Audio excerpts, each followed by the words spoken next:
నాగమల్లేశ్వరి గారు, ఇప్పుడు ఈ జనము నేను ఇంతకుముందు చంద్రశేఖర్ రెడ్డి గారిని అడిగాను. ఇక్కడ అంటే రాష్ట్ర వ్యాప్తంగానూ జరుగుతున్నది. ఒక ప్రత్యేకంగా మనం నెల్లూరు గురించి మాట్లాడుకుంటున్నాం. 10కి 10 స్థానాలు కోల్పోయినటువంటి జిల్లా అది. కానీ 1 ఇయర్లోనే ఈ మార్పు ఏంటి? ఇది దేనికి సంకేతం? సార్, బేసికల్గా ఈ కూటమి ప్రభుత్వం జగన్మోహన్ రెడ్డి గారి కోసం ఎందుకు అంతమంది జనాలు వస్తున్నారని ఆలోచిస్తున్నారు తప్ప వాళ్ళ ప్రభుత్వం మీద ఉన్న వ్యతిరేకత ఎక్కువయింది, అందువల్ల జనాలు వస్తున్నారని వాళ్ళు తెలుసుకోలేకపోతున్నారు. 164 ఎన్నో మీకు ఇచ్చారు కదా మీ కూటమి ప్రభుత్వానికి. ఎంతమంది ఎమ్మెల్యేలు సక్రమంగా పనిచేస్తున్నారు, ఎంతమంది ఎమ్మెల్యేలు మీరు మీటింగులు పెడితే వస్తున్నారు లేదు, మీరు మీటింగ్కి పిలిస్తే కూడా 80 మంది 70 మంది ఎమ్మెల్యేలు రావట్లేదంటే అర్థం ఏంటి? మీ పరిపాలన మీద మీ ఎమ్మెల్యేలకే నమ్మకం లేదు. అది మీరు గమనించుకోకుండా ఎంతకాడికి 14 నెలలైనా కూడా మీ కాన్సన్ట్రేషన్ మొత్తం జగన్మోహన్ రెడ్డి గారి మీదే. సింగపూర్ వెళ్ళినా జగన్నామస్మరణే, లేకపోతే మహానాడు పెట్టుకున్నా జగన్నామస్మరణే, లేకపోతే పెట్టుబడులు తేయడానికి ఎక్కడికి వెళ్ళినా ఈయన పేరే. ఈయన పేరు లేకుండా వాళ్ళు ఒక ప్రెస్ మీట్ కానీ లేకపోతే ఒక మీటింగ్ కానీ లేకపోతే వాళ్ళ పర్సనల్ మీటింగ్స్లో కూడా ఆయన పేరు లేకుండా వాళ్ళు చేసుకోలేకపోతున్నారు.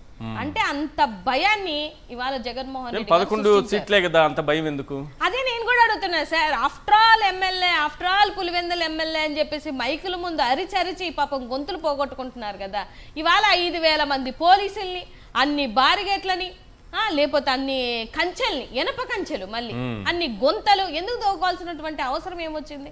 మీకు 40 సంవత్సరాల రాజకీయ చరిత్ర, 40 సంవత్సరాల విజనరీ, 40 సంవత్సరాల అడ్మినిస్ట్రేషన్ అని చెప్పేసుకొని మాట్లాడుతున్నటువంటి మీరు ఇంత విజనరీ కదా, మీకు ఆ మాత్రం తెలియకపోతే ఎలా అవుతుంది సార్?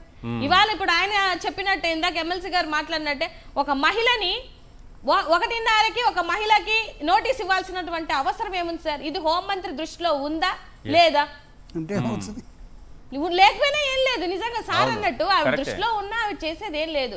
అది ఆవిడ సమర్థించు. మహిళా హోంమంత్రిగా ఉన్న రాష్ట్రంలో మహిళలకే వేధింపులు అంటే ఏంటిది? అది మన కర్మ సార్, అది మనం ఏం చేసుకోలేము అది. ఎందుకంటే ఆవిడే సాక్షాత్ అసెంబ్లీ సాక్షిగా 16,800 అగత్యాలు మహిళల మీద జరిగాయని ఆవిడే చెప్పింది. అవును.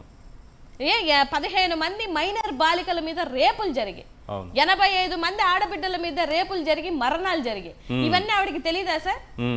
ఈ రోజు ఏ రోజు ప్రశ్నించరు. ఇప్పుడు ఇవాళ ఇలాంటి చిన్న చిన్న మీటింగ్ల కంటే చాలా క్యాజువల్ గా వెళ్తున్నటువంటి ఆయన నాయకుల్ని ఆయన కలవడానికే ఆయనకేంటి సార్ ఆంక్షలు ఏంటి? నాకు అర్థం కాదు. మీ పార్టీ నాయకుల్ని ఏమైనా కలవడానికి వచ్చారా? కాదు కదా.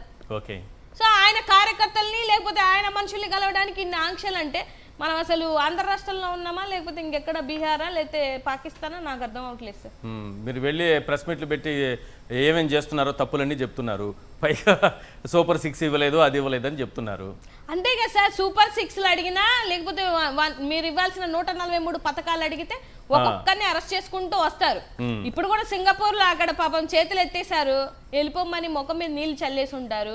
దీన్ని డైవర్ట్ చేసుకోవడానికి ఇప్పుడు ఇది కొత్తది ఏదో మొన్న 11 కోట్లు ఏదో దొరికింది అని ఏదో క్రియేట్ చేశారు కదా. మరి అది డైవర్షనే కదా సార్.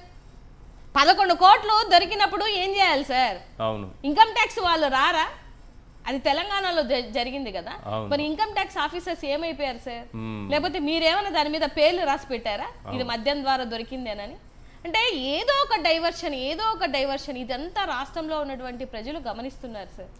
మీకు చేతగాక ప్రశ్నించిన వాళ్ళందరి నోర్లు నొక్కేసుకుంటూ ప్రతి ఒక్కరిని అరెస్టులు చేసుకుంటూ మహిళలకి రక్షణ లేకుండా మీరు చేస్తున్న పరిపాలన మీ ఎమ్మెల్యేలకే నచ్చట్లేదు. అది మీరు గమనించుకుంటే బాగుంటుంది.